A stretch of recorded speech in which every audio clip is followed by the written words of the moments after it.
Hello and welcome to another episode of Literary Liberation Podcast. Today we will be discussing, analyzing, and reviewing This Inevitable Ruin by Matt Dinniman. If you can, you should donate to the Northern Gaza Water Fund, which we'll have linked in our Spotify and Apple description. I will not be on YouTube because we still can't add, we can add links, but we can't add hyperlinks. So it might be there. I don't know. Check. YouTube is just wonky. You just have to copy and paste it to the website, which I think that's the same on Spotify too, because it won't hyperlink this specific link either. I don't know what it is with Chuffed, because that's what it's run through, is the Chuffed website. It's very weird. I don't know why it won't hyperlink. It's very frustrating. Anyways, for more content outside of the podcast, please check out our Instagram and TikTok at Literary Liberation and Twitter at LitLibPodcast. I'm your co-host, Mariah. You can find me at Hungry Riot on all social media platforms. And I'm your co-host, Kristen. You can find me at TensTBR on all social media platforms. We did it. We made it to the very end. I mean, Carl's not done yet. From what we know, there will be a book coming out next May, and obviously we will be reading and reviewing that. And if you haven't listened to our previous episodes, we've done every other Dungeon Crawler Carl book within the series and enjoyed them. I think this one is, again, another one we've still enjoyed. I don't think there's a bad Dungeon Crawler Carl book to exist. But we're finally caught up. I think I expected this one to be more emotional, and it was a little bit, I think, but not as much as I really thought it would have been. And I feel like, again, we can't really not have a spoiler zone, because this is like the 7th book in a series, so everything's going to be spoiled immediately, pretty much. Sorry, but I feel like if you're already here, you probably already read it. I'd be very surprised if you hadn't. This book is very highly rated. Obviously, this might be a little skewed because it's not being necessarily rated objectively, but if you've made it this far into the series, you likely like it enough, or you have enough, I don't know, maybe you're petty and you just hate it and you're hate reading it. But judging by the statistics, it's not showing that, because it has a 4.68 star average, 45.8 thousand reviews. The rating demographic on it or whatever is really high. Like 5 stars 73%, 4 star is 22%, 3 stars 4%. So that's like what, 99% of the reviews right there. 96% of the reviews are positive, or I'd say 3 stars has not, I would never give a Carl 3 stars. I know you ended up rating it a little bit lower than most. I ended up giving it a 4.75. It wasn't my favorite Carl, but I still did very much enjoy it. And that's the thing too, once you get to this point, if you're reading the 7th book in a series, you obviously enjoy Carl enough where you're putting it in. I was the one looking at the reviews this time. I don't know if you looked at any of them. I know basically the people that were in the lower reviews were just saying that it's getting to be too much, and that's why they don't enjoy it as much. And I'm like, I feel like it kind of has to be too much, because if not, then what's the point in continuing the series? We have to keep expanding the world, adding more stakes, more consequences. And that's kind of what Matt Dinniman does. It's kind of a very extreme installment, I would say. There's a lot going on in this one, and it's long. The way that this book read to me, and luckily we kind of have an idea that there's only a certain amount of books that are going to be published after this based on what Matt Dinniman said in an interview fairly recently. I think there's 5 more coming out. I thought he said 10-ish total. Yeah, around that point. Because he said he's already finished with 8, and then he's kind of pre-planning the other ones. He says, I think 10 or 11 maybe, but not very many more, which to me makes sense, because we know based off the first book and stuff, but there can only be one winner of the whole crawl of Dungeon Crawler World, or whatever they called it.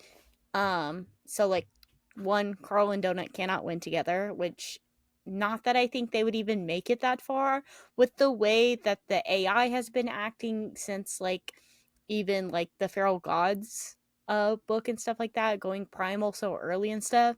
I doubt that the crawl will even be like sustainable for anything, and we've saw like the extremeness of it in this book, where how primal the AI has already gone and everything. And I don't think that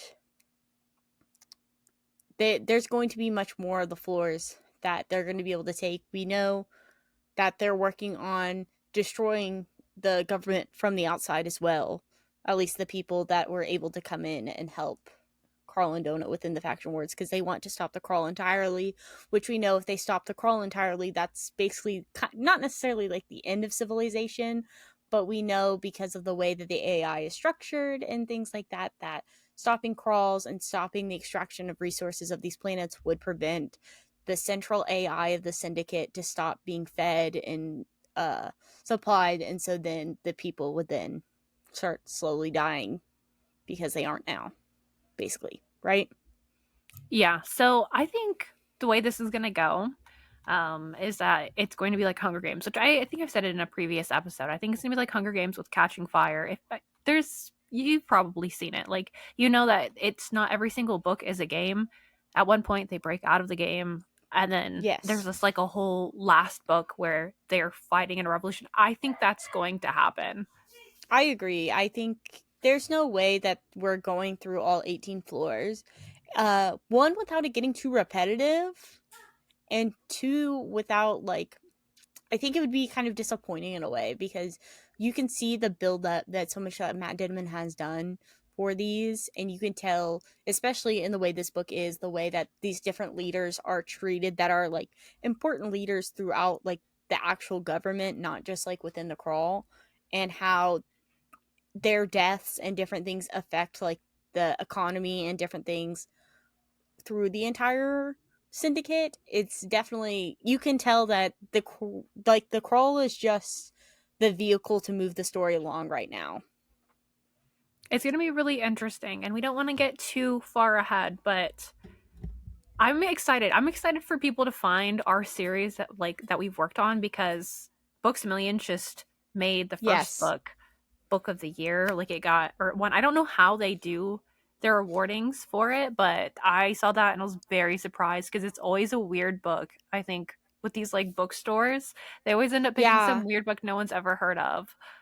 That's what people were making fun of. I don't know what Barnes and Noble picked. I didn't research it, but I saw like the original post on TikTok because Matt Denman reposted it about like Books a Million giving Dungeon Crawl Carl Book of the Year, and the people in the comments were like, "Thank you for picking an actual book that people are reading and not some random like Barnes and Noble," because it does really feel like this series and everything is like it's becoming popular culture. I mean, we know it's been picked up to be a TV show by Seth MacFarlane, a famous like creator of TV shows and things like that. So this is definitely a much bigger thing than I think most people even realize, because I think it's becoming mainstream where I know people that don't even read are reading the series. Yeah, that's like the whole thing, is the fact that people are reading this, and like the politics are super radical, and so many Mm-hmm. people are latching on so early on because it's just such a silly, goofy literary RPG. Um, But it's so very much more than surprising. that. Yeah. And um, that's the thing too. Um I was saying that obviously like Matt Dinniman like could leave us astray, but I think especially in this book, I think this is probably like the most critical I feel like he's been of liberal politics than has been portrayed in any of the books. I don't know if you agree with that necessarily. I mean, that wasn't what the overarching political theme that I was extracting, because I like knew there was something here and I couldn't figure out what exactly it was. But a lot of this relates back to World War One, which I didn't learn upon doing research on some of the achievements that had been had. And as soon as I did a refresher on World War One, because I haven't studied World War One since like high school, I Yeah. could see the connections. But he definitely is more. leaning like with solidarity and like having revolutionary activities, I think is pretty over in this book. Yeah, I mean, I don't think it's like hugely like anti-liberalism, but I do think because we're kind of given, it just reminded me a lot of like the idea of like the lesser of two evils and things like that, where we have like Empress Donadia and the Naga guy. I don't remember his name. I don't know if you recall his name, but they're kind of like portrayed as like one of the good ones sort of thing, and like they're kind of given to Carl as like the option that like, oh, we don't agree with the extremities of the crawl and everything like that, but like we have to do it sort of thing. And it kind of just gives like, it reminds me of the Democratic Party in a lot of ways, and the fact that Carl was still like declining those options. Yeah, I can definitely see that. And I think, especially with this final quote, right? You have the faction war that has started, and you have Carl, and he's up against Empress Nadia. I don't know how to say her name. I did not listen Donadia. to I didn't listen to the audiobook. And like her whole like thing of what she was saying, she's like, I'm doing it for my people, and all of that jazz. And Carl's just like, no, and then he just like yawks her.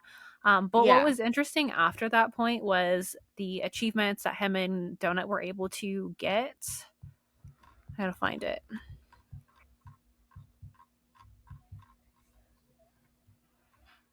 Oh, the new achievement was Gavrilo Princip, and I knew that was a relative name, like that is a name, and he is the guy that assassinated the Hungarian Austrian. Archduke Franz Ferdinand. Yes, and it led to the like Balkan Wars, and then you Mm-hmm. had the Triple Alliance, the Triple Entendre or whatever. Like, and they all like went to war, and then World War I happened, and it Yes. was interesting that he decided to name an achievement after him. And I was looking into a little bit of his background and how he went off. He ended up having to like walk and go get educated somewhere else. I can't remember where, but he was really influenced by anarchist and communist and all of that. And he was like, I think I'm going to assassinate this guy. And he did it. I know, you know what? It's crazy.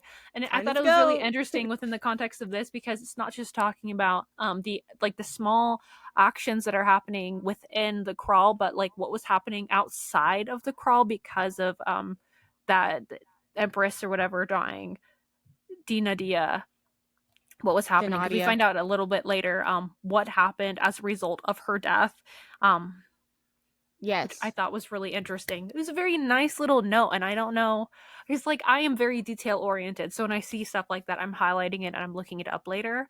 I found it Mm-hmm. fascinating, and there wasn't a bunch of highlights, which I had the Kindle version, and normally when you have a Kindle version of a book, you can see, oh, X amount of people, like it was like a popular highlight. None of these Yes. ones that I found had popular highlights, and I think that's just a damn shame. Well, I wonder. I didn't read any of these Kindle versions. I listened to them on audiobook and then I read them like with the physical book. So I don't even know like what people are highlighting. So like you'd have to like tell me, like, were people just highlighting a bunch of bullshit? They highlight like the generic You will kind not of break me. revolutionary like sentiment, which is fine and dandy, but I'm like, why are people not highlighting these other things and looking them up? Like, you can't act like these books are all that like great and then also not be looking into what Matt Dinniman is trying to share with you. Like, these things have deeper meanings, and I'm excited to do a reread through these. I'm probably going to do the audiobook, but So to good. listen to the things that I haven't picked up on, because there's just so much that I think I may have glazed over in the beginning. I'm just so curious what I ended up That's missing. what I like, especially with this, because we get so many of the cookbook authors. Like, finally, here we get some of their perspective. We get like a bit of their information about their crawl with like the little like in between chapters. Um, in this book, and I love that so much, and it makes me like really excited to like reread like the anarchist cookbooks specifically, because that's kind of when we're first introduced to like their like the people's entries and stuff. And I can't wait to be able to be like, oh, this is like Tippett and I know this character because we actually get to meet him. And besides like what tragically ends up happening to him at the end of the book, but even like Rosetta and Milk and things like this, like I'm so excited to get their like thoughts and stuff whenever before I was just kind of like, okay, whatever, like these people mean nothing to us. But now like I really know like their characters significantly better than whenever they're introduced in the Anarchist Cookbook. And I think it's such great like foreshadowing because I feel like you can tell that maybe not every floor is meticulously planned, but you can tell like even from book 1 that Matt Dinniman has had an overarching idea and theme throughout all of these books. Like these are very well planned books. Yes, and you can also tell that Matt Dinniman's writing style has significantly improved within, I would say, these last two books. With this one, there's so many different little moments where there's these flashbacks to different moments that you didn't get a lot of nuance on, or like different characters. I thought that was such a nice little break because this book was very long. It came in, what, hard copy was 880 pages or Something like that, something yeah. really, it was very It's long. like 840-ish, I think, without the Pineapple Cabaret. Which I didn't read those whenever because okay, so you don't have the physical copies, but they in each of the physical copies, the hardbacks, they do a special short story, which they mention the Pineapple Cabaret in this book too, specifically, but it's kind of like a hush hush whenever somebody's given the options to go there. I think it's Milk giving Perpetente and Miriam Tom and her scene or whatever. She's given like them some options or whatever, and the Pineapple Cabaret is one of the options that they're given to go into or something. I don't know Was if it with you. Princess Formidable? And it's like you have these four options. Either you can go back, you can like be out in space, or you can be on the surface, or you can be in like the Oh yeah, Pineapple Cabaret. yes. So I'm excited because I didn't want to read those because I didn't want to really have them because we can't discuss them because obviously you don't have the physical copies, so you can't read them. So I'm excited for myself because I think I'm gonna go back now that I finished the whole series and go and read them all back to back and see what's going on with that. So, but I thought that was a really interesting reference to within this like book to actually have that mentioned, even though like the Pineapple Cabaret is kind of just like a hardcover exclusive thing. So you'll have to probably find this, see if you can find a way to get these extra little chapters in your life. I will. I think it probably will end up building into something. I wouldn't be surprised if he decides to end up making like a little mini series about whatever it is, like the place that it is. I literally don't know anything about it. I just know that it exists. Yeah. I mean, I don't know that much about it either because I didn't read them specifically because I think I read the first one and I was like, this is really confusing. And now that I have so much more context for like the crawls and the floors and everything like that, I think it'll be a lot more worthwhile to me now to read it, if that makes sense.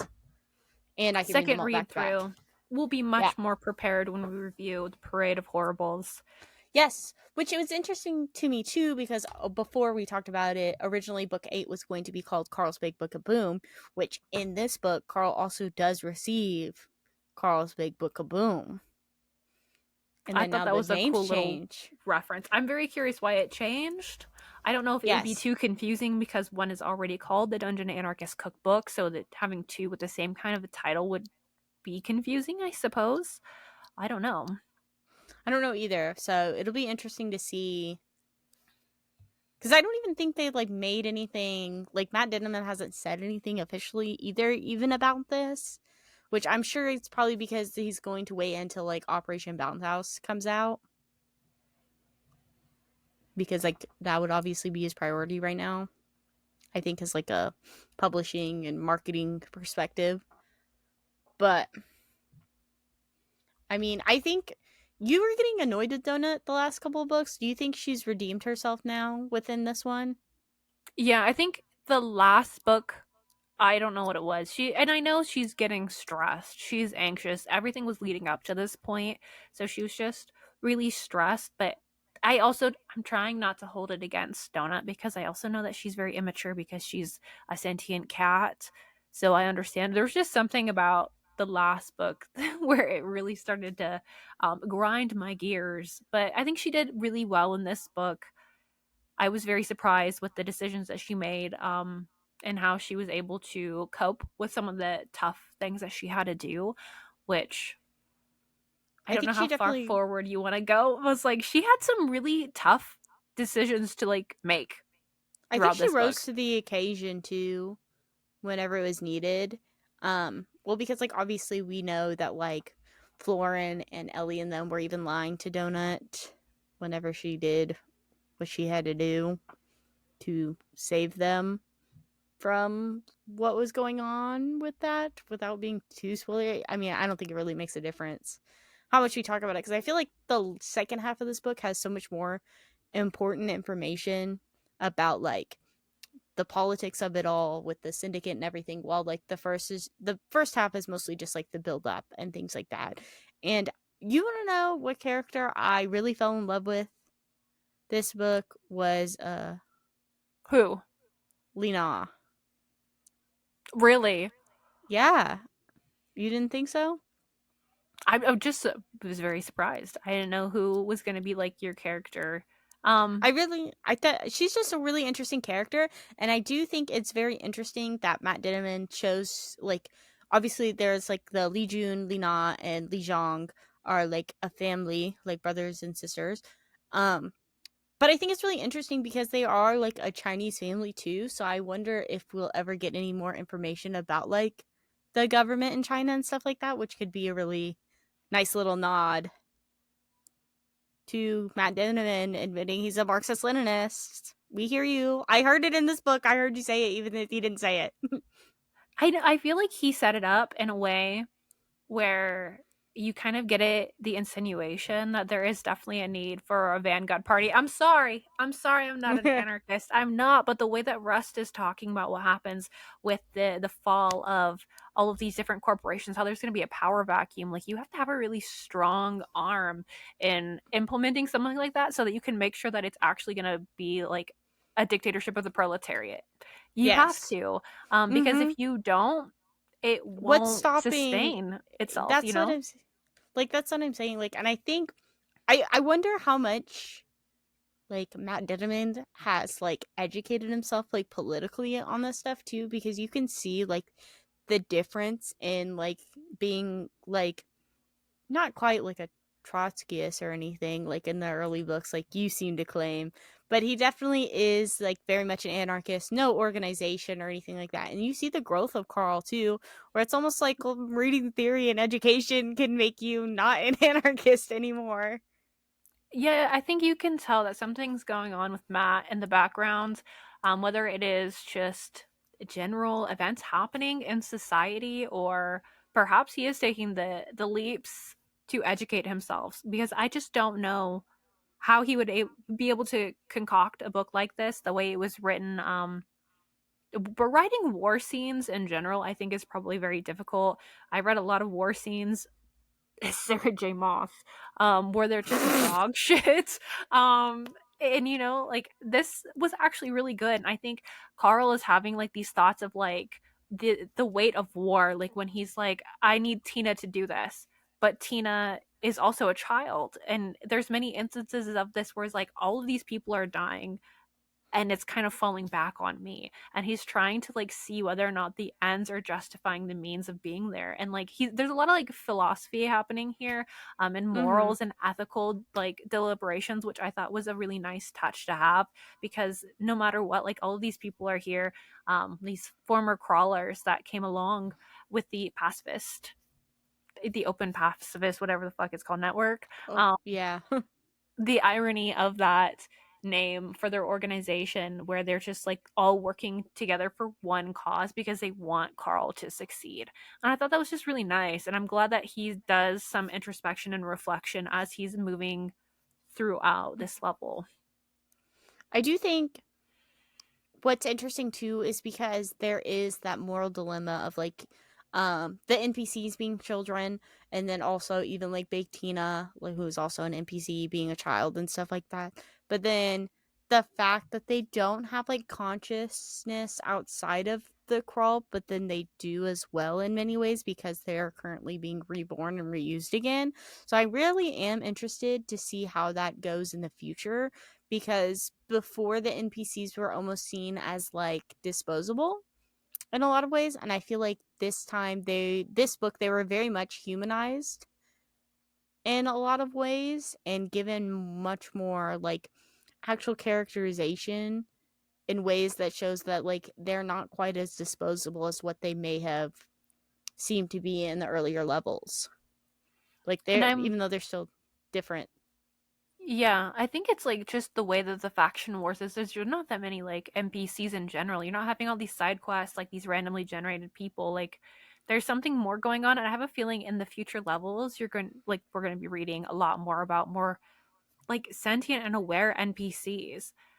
Yes, because that's something that has never really happened before either. Like they will get like we noticed it in like it was first kind of introduced in like the anarchist cookbook.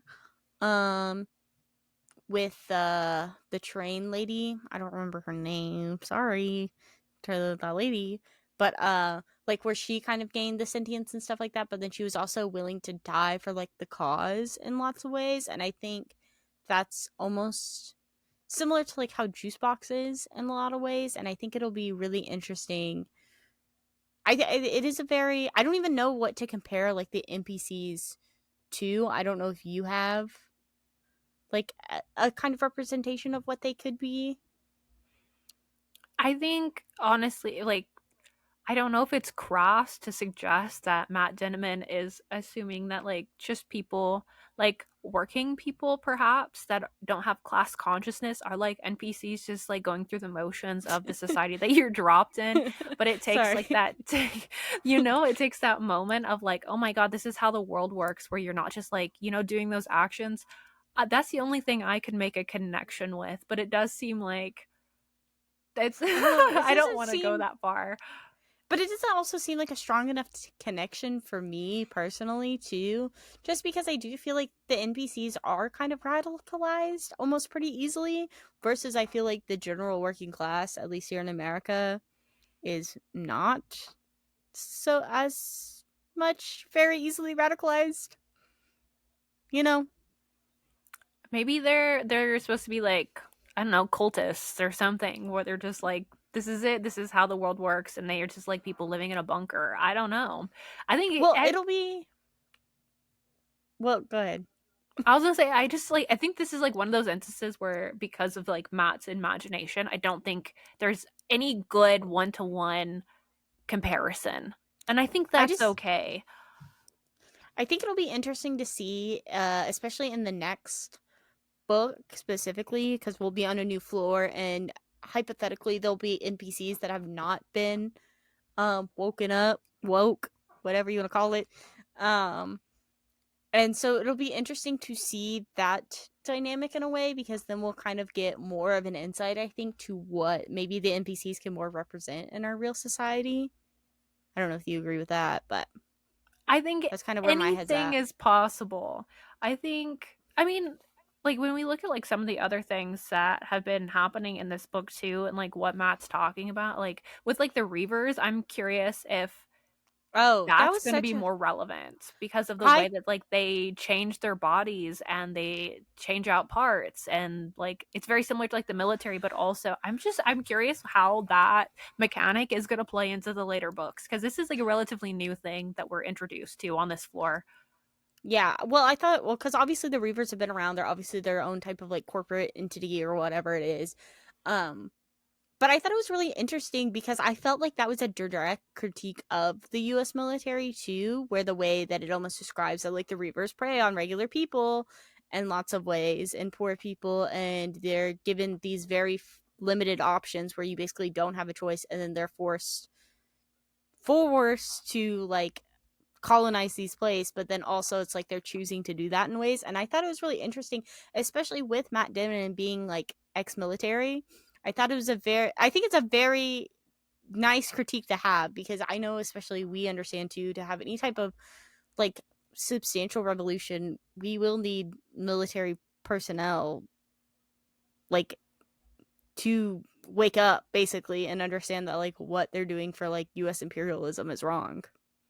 Yeah, just because of the sheer amount, I think it's completely possible, but like they can't join, and have that solidarity unless they take the leaps to educate themselves and de-radicalize themselves and actually put like what they know to use and actually dismantle the machine.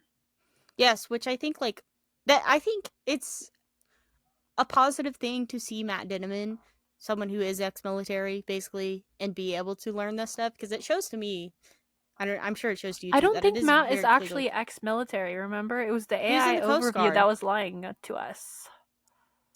What? Matt The Dinniman? the Google No, he AI used was to be in the lying. Coast Guard. Actually, I'm pretty sure he used to be in the Coast Guard. His dad used to be in the military. That's for damn sure. I know I that for a know, but fact. the last time we looked this up, we're like, "Oh, is he a Coast Guard?" I looked at like the article and it was just talking about Carl. So I don't know at this point whether or not I'm Matt is pretty sure he actually is. a military man.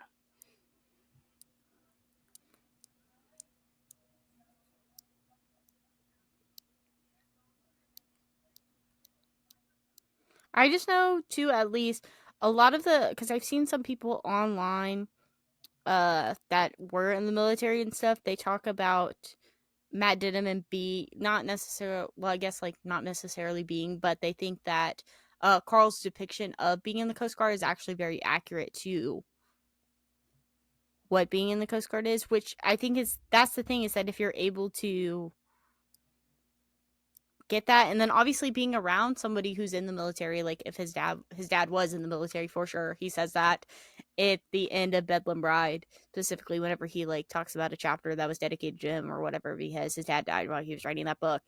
um I do think that he does have at least the understanding where he can be on the same level as like other people that are in the military and be able to have a more one-on-one like conversations with someone like that versus someone like me or you who doesn't really have that type of experience, you know?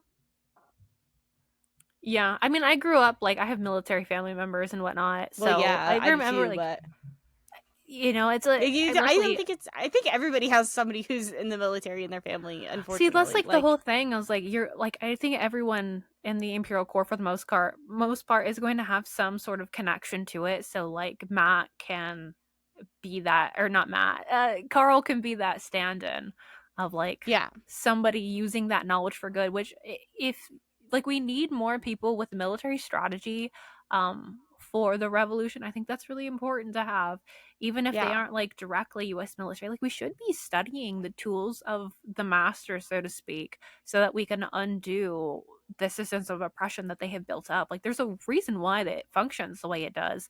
And I thought between like him and Florin, they were able to execute a lot of really important plans, yeah. I mean, for because Florin was success. also ex-military. I don't know if they ever specifically stated what he did, but he actually had like on the ground fighting, and he's Australian, so I don't know that much about the Australian military. I don't know if you do either. I think Isn't it's he like Australian? connected to Britain, isn't it? Is it his own thing? I thought it was like a British thing. I have no idea. Australians, Sorry, sound off I in the just know that comments. it used to be a prison. It was designed to be a prison, settler Yes. colonialism. There's a genocide of the indigenous peoples there, which like fucking happens anytime like the Brits get involved. They're really Yeah. good at it. I just know that much, and I think they're connected to. If I'm wrong, I'm sorry. In my head, it's Australians, just sound off like in the comments. Go ahead and tell us what we should know. and pop off about it. Mm. Speaking of like colonization in connection to this, do we want to talk about what's happening on the surface? Because we know there's a lot of tension being had upon the surface of Earth in Dungeon Crawler Carl. I think it'll obviously, because the thing is, we know very, very few. We know such a sliver of stuff that's going on. The only thing we're able to extract is whenever we get information with it, with the epilogue mostly, and then the very few things that we were getting told by like Victory and things like that whenever it was pertinent to what Carl and Donut were going through. Um, and I just think, I don't know, you can go first. Let me get my thoughts together. Get your thoughts. Mainly, I was talking in connection to what I believe it was the AI was saying about Cascadia. Um, maybe no, maybe it was a different lady. She's like, see how Cascadia breaks down. She just learned her former husband and most of her Oh, that's the family is Naga gone. lady. Yeah, the rebels hired the Valte to help defeat the Bloom forces in their home system, but the war goes poorly, and the liquid habitation ring that surrounds Boran 3 was hit by a derelict. Millions are dead. See, that news isn't public, but she knows. See how she crumbles when she knows that all that she loves are gone. And then like there's another thing later because like we know like that's happening outside, and then like Um, there is tension on the outside of the earth. And I thought it was connected. I can't remember exactly which quote it was because I was looking through this well, earlier.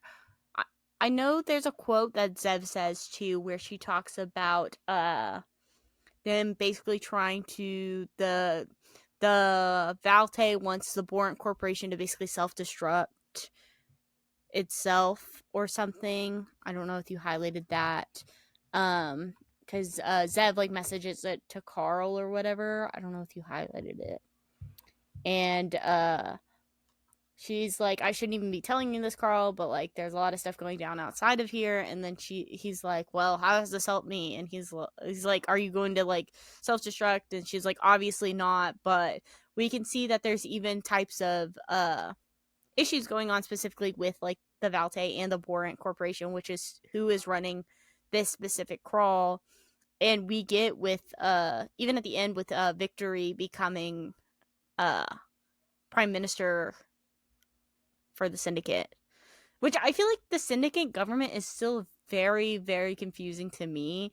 And I know it's confusing to Carl too, because if it wasn't, he would explain it, but he doesn't, because I think he just takes it as it comes, and I'm sure Matt Dinniman has it all meticulously planned out for himself. And I'm sure in a later book we'll get a very clear understanding, because, I mean, it's basically corporatism, right? We have all these different corporations and planets of people that are in charge. And it's already kind of becoming a power vacuum in many ways because of whether you have like the maestro and his people trying to like become the highest up, which isn't Victory like related to them or something somehow? That's his her Like, brother-in-law. Like yeah. So then like they're all like related to be in charge of the syndicate after they just had the who was in charge of the syndicate before? Was he a dream or a reaver? One of I them. don't remember. He's There's one so of many. those two. There's I so think like many it's okay to groups. be confusing because it's like the US government, and it's like despite like how much I know of how it functions, it still doesn't make sense. The way it functions, there's just so much, and I think it's a lot of it is arbitrary. And I feel the same way about the syndicate where I'm just like, okay, you guys are just like bureaucrats and you have lobbyists that And are they're all just corporations. exploiting the people to make money. You don't give a fuck about the working class people, but you try to paint it like you are with like the crawls, and it's like, wow, this is literally America. But that's just I've just accepted that some things in this book are, I think, left obscure for the purposes of making little like far-fetched allegories, and I'm okay with that. Like, let me do my thing, let me make it about Let me like, make my own connections. yeah, I can do that, don't you worry, boo thing, I got you. But that's the thing is that I'm worried with it being that's again the problem that we've had with other like popular media that falls into populism, which I don't think this necessarily does, because I do think this is something that very clearly paints the revolutionaries in a positive light. And the thing is that we don't necessarily none of the people that are in power, even that are working like within the open pacifist network, they don't have they don't necessarily have a full end goal. Their only end goal is stopping the crawl, right? Which would then cause the end of civilization or whatever they want to call it, right? Because I remember I think it's the first book too we learned this, where basically the reason why like the syndicate takes over these planets and stuff is to feed the AI that's in the center of the universe to do this or whatever, but they plant the people there and like give them popular culture and stuff like that just to take them over. So they're going to go to other galaxies or whatever and do the same thing for other places where they install life early enough on and then watch it grow. So by the time that they're needed, they're like an intelligent species that they can just take over. Right? Yeah, it kind of reminds me of like Cabin in the Woods, where they have to like sacrifice like the four Oh, random people to like appease the gods. Which I feel like Justice Light is kind of onto something, because he makes a point where he's talking about how like Tipid and Rosetta are, they're very aware, and Carl, but then she says that, or I don't know Justice Light's gender, I'm gonna be honest. I think it's a But man because they he yeah, has, maybe. well, He's Jeff Skyfall. Hayes Jeff Hayes does a very masculine voice, and I'm pretty sure it's a man. We're gonna go with that. But he says like that's the problem with most revolutionaries. They had tunnel vision, and then he flashed forward to the very end. I thought this was supposed to be a dig at revolutionaries, but he really is trying to push back a bit against like the crawls because they're all focused on like ending the crawl. He's like, no, we need like a complete restructuring of society, and he's doing it in the most extreme means possible, which is unleashing like the nothing and the god. Which, I don't know if this is a good, effective strategy, but he's onto something. to be And I honest, he don't know probably where knows he's more than going. we do. But well, because we know too, there's Porthouse. He's somebody who we haven't really got to meet. He was originally an author of the cookbook. Correct me if I'm wrong. But then he's also like working with some entity that we don't really understand that Agatha is also working for, right? Or I don't know if working for or like supports or what. Because there's so much mysticism around. I don't remember what they called it, but it's like the central AI. Do you remember what they were The calling it? eulogist? Yeah, that. Because that's what Poorhouse is working with too, and like listening to. Because and then that was frustrating Rosetta because she's like, we don't need this, but I think it's going to have some big meaning around it, more than likely, once Yeah, we I get think the more next information. theme is going to be not like fixated on ending the crawl, but more it's going to be about like Agatha and her philosophy. It's going to be like the great consensus because there was just too much information about the great consensus that was dropped and the people that follow that like fascist ideology that everyone seems to like ascribe to, and then also the revolution. It's going to take a big shift in the next couple of books. I No, anticipate that we're if definitely. it doesn't happen, I will be really sad. I will eat my shoe. I don't know. I definitely do. I think it. There's no way that it doesn't get into like a broader messaging, because I think, um, well, because like what floor? I don't even know what floor we're on anymore. To be honest, are we going I to the think this 10th is the floor? ninth. I think we're going on to the 10th floor, assuming that Okay, it's done, because then the ascendancy is on the 12th 12th. floor. So we still Yes, have like three more floors until the next big one. which it gets confusing because of course we have Prepotente skipping the whole floor at the end of the Butcher's Masquerade book, and then we also have the first book being 2 floors, so it's not easy to keep track of what floor we're on anymore, specifically. But I do think there's going to be more with that, because what's interesting too is there's a lot more focus on the gods in this book too, and I know the ascendancy will focus on the gods a lot as well. It does Because seem like there was some big moves with like who everyone is like like the allied with. changelings are trying to do something to take the gods' power, which confuses me because I don't know how the gods, from my understanding, are powerless outside of the crawl, I feel right? like they exist. I think they exist, but they have contained them within the crawl. That has been my understanding. The way it's talked about, because like they have them under control, but at the same time, like it's the AI that can do things, and he has to make certain rules. But also, the AI is kind of a little bit more mystical than like a proper AI. I think I think the AI is more like a god, like than like the gods that are actually in the crawl, like Emberus and things like that, which I am interested to see and where that story goes as well, because we do have a lot of side plot within Carl's whole thing, and the gods are like there, but I'm assuming in this next book they're going to have a much bigger arc than what we have now, because there's been seeds planted about the gods planted way too much, I think.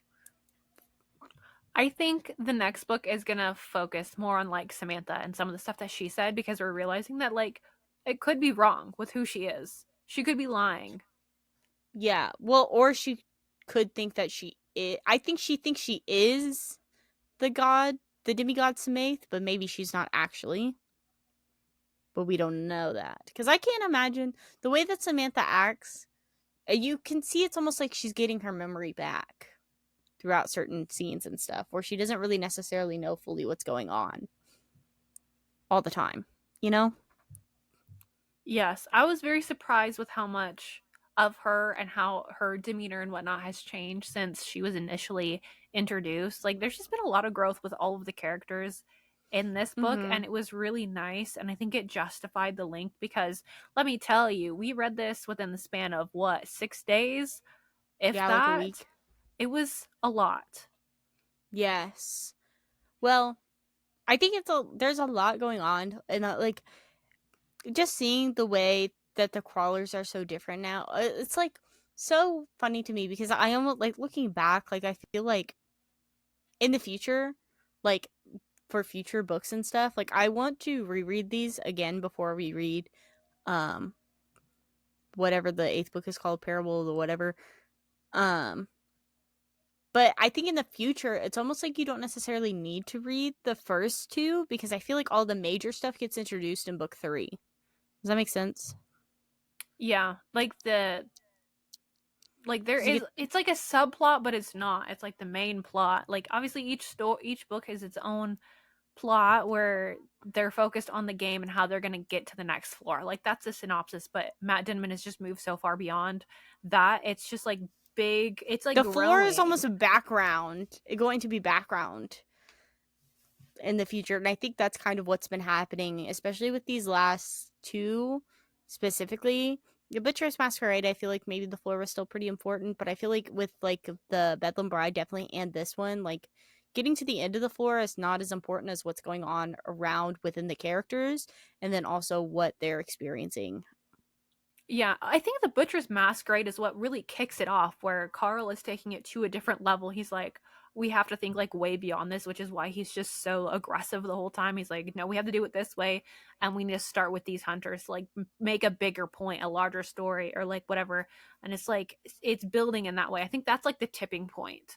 Is Butcher's Masquerade Yes. on is like where we're getting this big macro look, and But it's I think good. it It's also, lovely. yeah.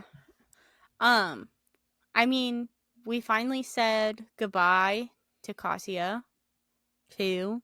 I was pretty sad. I don't know how you felt. It made me sad.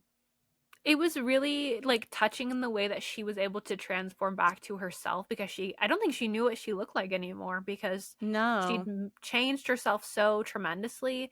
And I was very excited that she ended up deciding to leave and go to the kinder facility. And I think that's going to give us some leeway. There's got to be a Katya book or something coming, graphic I don't novel. I know. want it. I don't know if we'll get that necessarily because I would like to see because we're getting the Florin graphic novel, right? Where we're gonna see Florin before he's introduced. I don't know exactly what book does he get introduced in. Do you remember? We really learned about him in the Anarchist Cookbook because of what happened That's with what I him thought. and Lucia Marr. That's what I thought.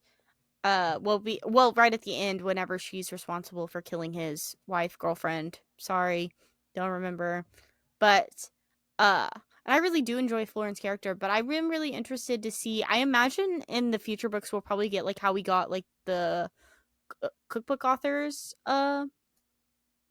like chapters. I imagine we'll get a Katya chapter like that, but other than that, like she's kind of done, you know? Like she made her choice and I'm glad she was able to get out of the Carl cuz I know that's what Carl wanted everything Donut wanted too, but it also is scary cuz we don't know really much of anything about the surface at all or anything about these kids that are there.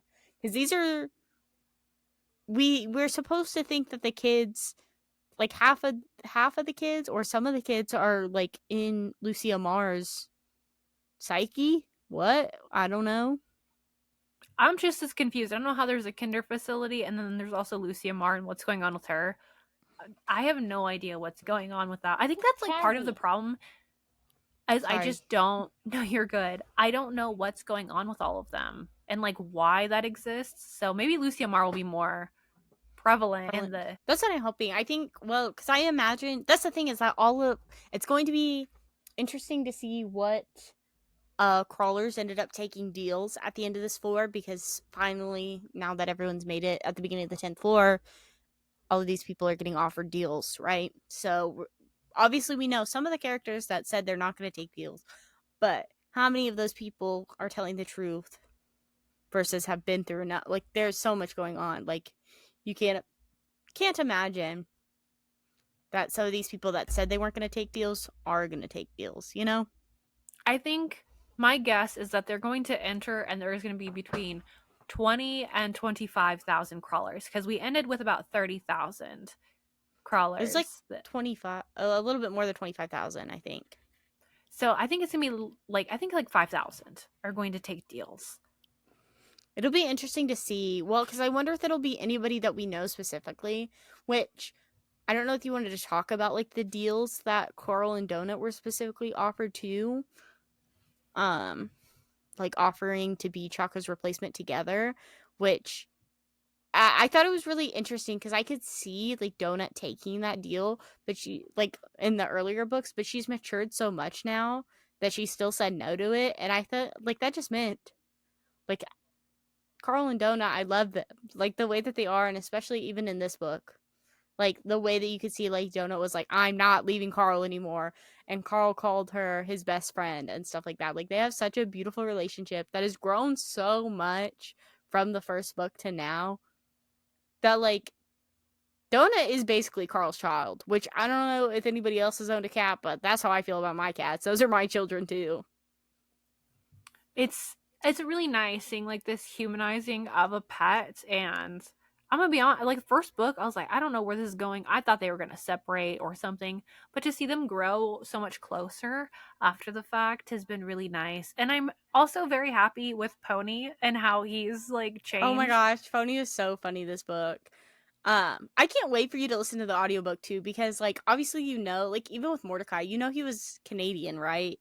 But like even though it didn't have it in the book, like in the text, but like Jeff Hayes would improvise like a at the end of a lot of his sentences and stuff like that. So and he does like an actual Canadian accent. Like literally every book, Mordecai sounds different because of Jeff Hayes' like skill and artistry within that. And the way that he does Pony's voice is so funny. He's British, isn't he? He does like a British accent. Kind of. I don't even know what to describe because like where's Miriam Dom from? They're like Finnish or something or Danish somewhere over there, I think. So it's kind of like it is very posh though, but it's funny sounding because he also sounds like young. Jeff Hayes, like genuinely, I cannot wait for you to listen to this because it's crazy. Which I'm sure you'll listen to it faster than one time speed too. Because like sometimes I'll listen to it at one time speed and I'm like, this is so slow. Like I don't even recognize like Carl and Donut's voice at one time speed either. There are some people that just listen to audiobooks exactly as they intend, and I'm just not one of those people. I'm Oh, and sorry. that's the thing, with Edgar the tortoise guy, Jeff Hayes. Like I listen to so whenever I'm reading these, I listen to it at 2.5 times speed. And I'm telling you, Edgar is still slow at 2.5 times speed. And it's really interesting because I think I'm so excited for you to listen to audiobooks because there are some characters that talk really fast and stuff. Like it feels like you're listening to like a full stacked audio cast, and it's not. It's just Jeff Hayes going crazy on him. He's a man of many hats, just as He's very Donut would talented. intend. He is very talented. Like I'm telling you, whenever I read the first, listened to the first book, I didn't even know. I thought it was a woman doing Donut's voice. I was like, "There's no way this guy's doing all their voices," and he was, and he is, except for in Bedlam Bride. I think that's only when they had a couple extra people.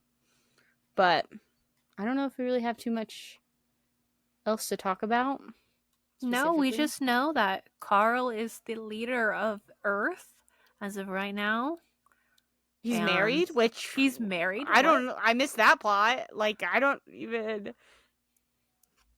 There's got to be some flashback to that. Like, there's no way.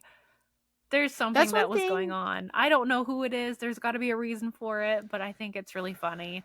When And did then it even Donut arguing with happen? her. I have no idea. It must have been like one of the times he was talking to somebody, or the knoll that is his attorney, whoever, they must have worked something out on the background for a reason, like financially. I have no I idea. don't It's think funny. Quasar's not a null. I think he's a crest, to be honest, but I don't know for sure. I There's don't a know. lot.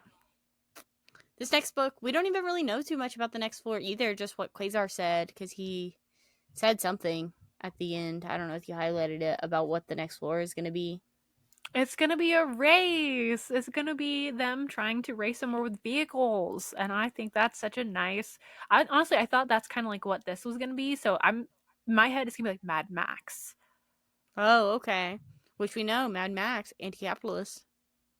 I think it could be fun if they do like a Mad Max theme where they have to like get to, because it seems like they have to go from point A to point B, and they're gonna be pitted against each Donut's gonna other. be so pissed if it is like Mad Max, and if they like have NPCs that are like the crazy people and Mad Max, like all painted white and stuff. Oh, she'll be so pissed off. It'll be hilarious. I don't have anything else though. I think that's about it. This book was kind of difficult. I feel like the last couple ones I have a little bit more. The last one was a lot easier to have some sort of like cohesive conversation, but this one was a little bit more difficult for me. No, it's kind of all over the place. I think it's very complicated too because there's so many factions that are in the faction war and stuff, and we're kind of learning a lot about like this is like the first time the Reavers were introduced. The Dream were like vaguely there, but we don't know too much about them. You know, like they're all just like these vague ones that are sort of mentioned. And that's another thing why I am excited for a reread here in a couple months to do, where whenever this stuff gets mentioned earlier on, we'll be able to make note of it and be like, hey, this is like the first time the Dream is mentioned, and we will have more of the context for it.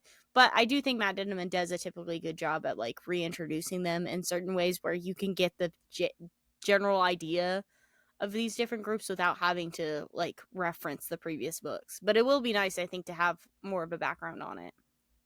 You know what else is going to be nice is that we can look at all the fan art, all of it. We can look up what does this person look I like. can't. I'm about to You be can reading see. everybody's wiki.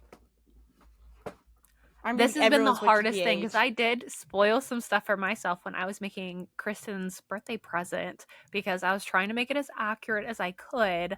However, there were some things I couldn't do, and now Kristen has to give Carl some more tattoos because there's some tattoos that I didn't know about. Yeah, more tattoos, patches on his thing, and also he doesn't have. And you've got to fix Donut's Huh, coloring, but I think it'll work for her tattoo. Is that you have a white background to work with, so you can like leave a little patch out and do what her am I little supposed to tattoo. do about his hair? This is not a doll I can reroute. I You could get a different head I'm and gonna rip it have off. to. It like a Yeah, swappable head, I think could work. I don't even know because I'll have to look up like what all his tattoos are and stuff too because I don't even remember what half of what he has or like any of his patches and stuff. He does have an eye on his chest. Did you do that already? I didn't take Yeah. his clothes off. I whenever I got him. But there's like the stick poke tattoos that he's got now, and I don't have a Samantha, and I feel like we need a Samantha to Yeah, go with Samantha should have him. gone with I this. gotta find like an old Barbie doll, like a little ratty Barbie doll at the Goodwill, and like Just send me her head.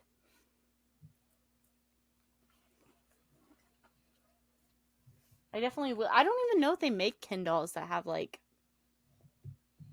real hair on their head. that. I was like, I did know that like this newest book he had hair, and I was like, there's no way I can do that.